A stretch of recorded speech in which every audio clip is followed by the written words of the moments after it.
The NBA is home to some unbelievable superstars in the league. We all know about the Steph Currys, the LeBron James, and the Kevin Durants. Each year, they've got an entire weekend dedicated to them. If you watched All-Star Weekend, that is. But even still, I want to talk about the guys that don't get as much recognition as they should. Whether they just don't have the household name, maybe their team isn't very good, or they just flat go under the radar.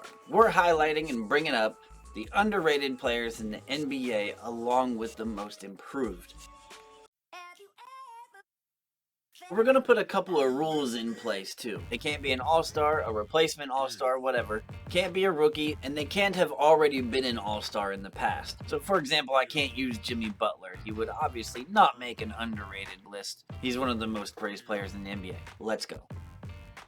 At the point guard, I got Cade Cunningham. Cade is a former 2021 #1 overall pick in the draft, who, remember, was coming off of a major injury from last season. So really, he's only had his rookie year and half of this season in the NBA in terms of being out on the court. I think he catches a little bit of heat for the turnovers and the fact that he is the main player on Detroit. But other than that, this guy is a beast. Also, when it comes to the turnovers, he has done much better in these last couple months compared to his first 2-3 months of the season. And as for the Pistons, he's got Jaden Ivey and Jalen Duren. In my opinion, the rest of that roster is just not very good. Despite that, as the leader and the point guard on the team, he still has that Detroit Pistons team playing hard.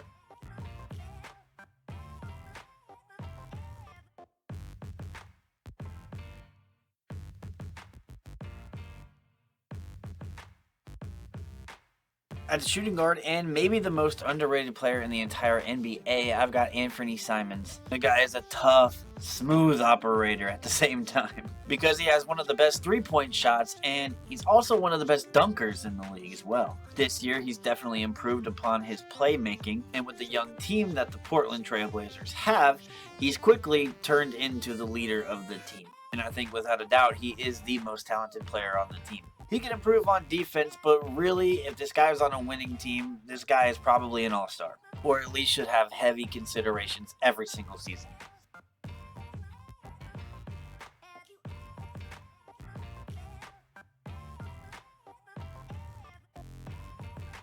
At small forward, who is really a Swiss Army knife, can do a lot of other things, is Jalen Williams of the OKC Thunder. This is just his second season in the league, but he's already grown so much in that time. So much, in fact, that now, in the fourth quarters, you can't just worry about SGA anymore. You got to worry about this guy.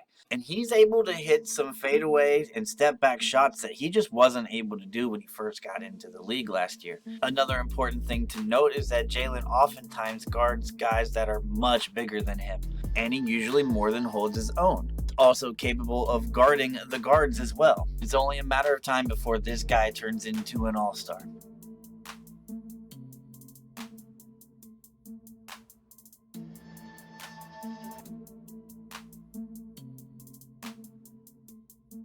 My power forward is none other than Miles Bridges. Overall, the month of February has been great to Miles, and you could just tell that he's so much more confident than he was a few years ago when he came into the league. I think that the talent and the potential has always been there, and now we're really seeing it unfold. To the Charlotte fans, I know you're losing a lot of games right now, but with Bridges, LaMelo, and Brandon Miller as your nucleus moving forward, I think you have some things to be excited about. And let's also keep in mind that he missed the entire season last year, plus the first 10 games this year, but there really was no rust.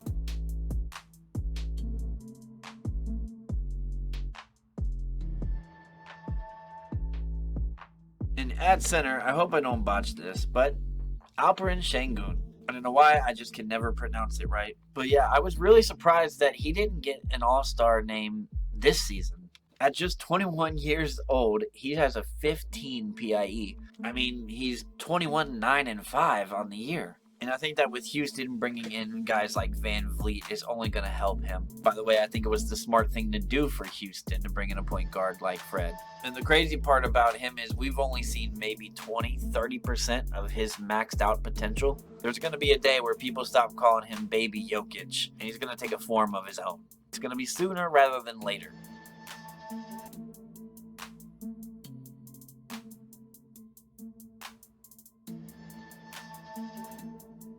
So, just a quick summary, my point guard is Cade, the shooting guard is Anthony Simons, my small forward goes to Jalen Williams, power forward Miles Bridges, and at center I've got Big Sengun.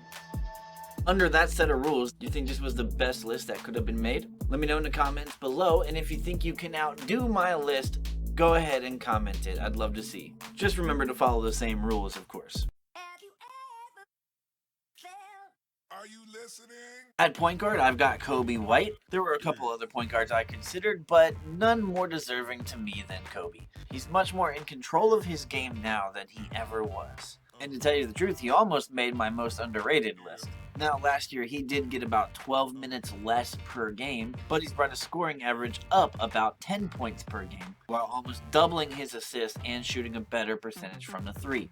He's even greatly improved in this season, as ever since December hit, he's been scoring 22 points per game or better in each of the last 3 months.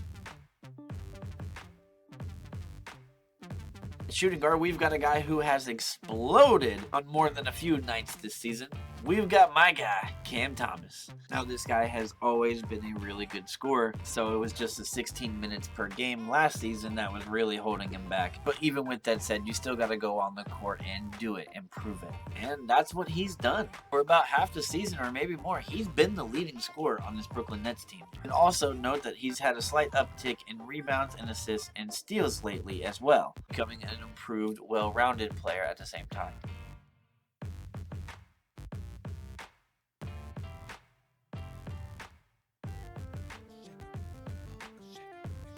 My small forward is RJ Barrett, the Toronto Raptor RJ Barrett. This season, he's played 26 games with the Knicks and 19 with Toronto. And in the games with Toronto, his numbers are just better all across the board. All except free throw percentage for some weird reason, and it's drastic too. But besides that, in Toronto, he's been a better player overall. This seems to be a better team fit, and he must just be happier. You might be thinking, yeah, he's on Toronto, so his role has been larger. But actually, he shot a little bit more with New York, but relatively the same.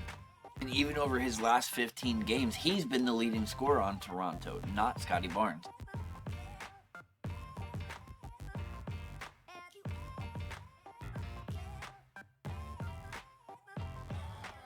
To power forward, and I think hands down it has to go to Jonathan Kuminga. On average, he's only getting about 5 to 6 minutes more than he was getting last year, but his improvement and his consistency just leap off the screen at you when you watch him. Especially in his last 20 games, it's clear that the Warriors are better when he has the ball in his hands a little bit more. In January, he averaged 20 points per game and was almost 60% from the field goal. Now in February, he's been a little bit colder, but still at almost 19 points per game in February. I gotta say, Kuminga highlights are some of the best highlights you'll ever watch this year. Same with Miles Bridges. I think both of them should join the dunk contest together sometime in the future.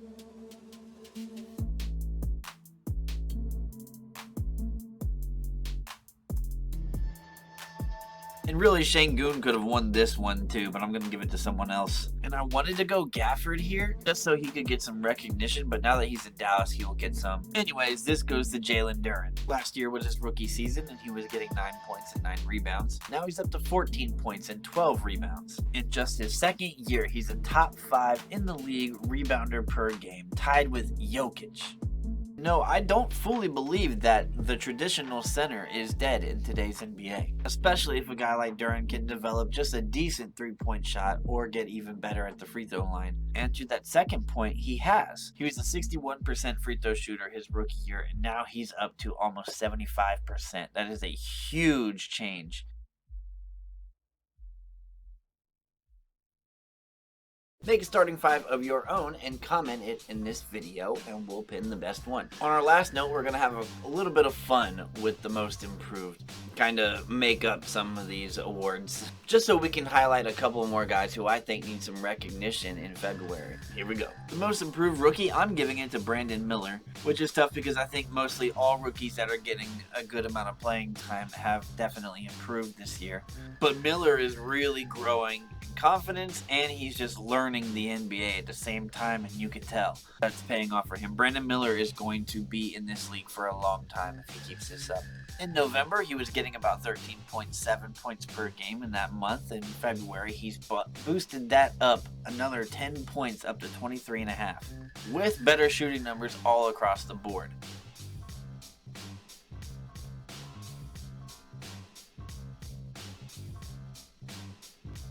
This is the most improved of February so far. I think it's very likely that he or Brandon Miller will win this award, seeing as there's only 9 days left in February. Donte DiVincenzo. On the year, he gets about 13.6 points per game. In January, that went up a little bit, but February, he's just exploded in his 6 games played in February. In those 6 games, he's averaging over 25 points per game, while making almost 5 threes per game. The Knicks getting Donte the ball more has clearly worked out for them, and has worked out for him even more.